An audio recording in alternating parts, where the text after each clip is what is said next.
अनुभवी आंखें सच दिखाते हैं, छुपाते नहीं। बिहार के अररिया के परमान नदी में डूबने से 3 युवतियों की मौत हो गई। आपको बता दें, तीनों बहनों की मौत के बाद अररिया के बैरगाछी में जैसे मातम पसर गया। बता दें कि चीख पुकार मच गई। अररिया के बैरगाछी थाना ओपी के रामपुर मोहनपुर गांव में नदी पार करते वक्त 3 युवतियों की मौत से इलाके में सनसनी फैल गई। और एक भतीजी है। ये लोग नदी के उस पार में शायद मक्का वगैरह लाने के लिए गई थी। उसी क्रम में नदी पार कर रही थी, जिसमें एक बच्चा का डूबने की वजह से दूसरा बच्चा उसको बचाने गया तो दूसरा भी चला गया, फिर तीसरा बचाने गया तो तीसरा भी चला गया। 3 युवती की मौत हुई। हाँ, 3 युवती की मौत हुई। उस पार में जो है ना हम लोगों का खेत है और वहाँ पे मकई वकई जो काटा था ना बच्चा सब, वो छोड़ा करके पार उतर रहा था। बस एक बच्चा डूबने लगा तो दूसरा बच्चा बचाने गया और तीसरा बच्चा बचाने गया। ये तीनों ऐसे ही डूब गया।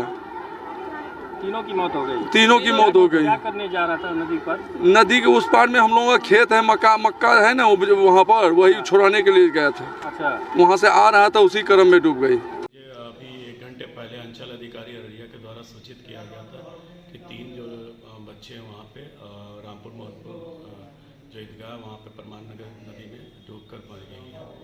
तो अभी हमने उनसे बात किया तो उसमें उनके द्वारा बताया गया कि कुछ लोग ग्रामीणों के द्वारा बताया जा रहा है कि वो घूमने गई थी, कुछ लोगों के द्वारा कहा जा रहा है कि वो नहाने गई थी। अभी स्पष्ट नहीं हो पाया। फिलहाल हम तीनों बच्चों को पोस्टमार्टम के लिए हमने अंचलाधिकारी को निर्देश दिया है कि शीघ्र उसका पोस्टमार्टम कराएं, ताकि जो है हम लोगों के द्वारा जो सरकार के द्वारा आपदा की जो राशि दी जाती है उसको हम शीघ्र दिया जा सके। ग्रामीण और परिजनों ने बताया कि दिनचर्या की तरह रोजाना मकई लेने के लिए नदी पार कर रही थी, तभी 2 बहनें डूबने लगी। दोनों को बचाने में तीसरी बहन भी नदी में कूद पड़ी और तीनों बहनों की डूबने से मौत हो गई। आनन फानन में ग्रामीणों ने शव को बाहर निकाला। गांव में भीड़ उमड़ पड़ी। अररिया सीओ मौके पर पहुंच गए। अररिया एसडीएम ने बताया कि तीनों को पोस्टमार्टम करवाकर आपदा राशि शीघ्र दे दी जाएगी।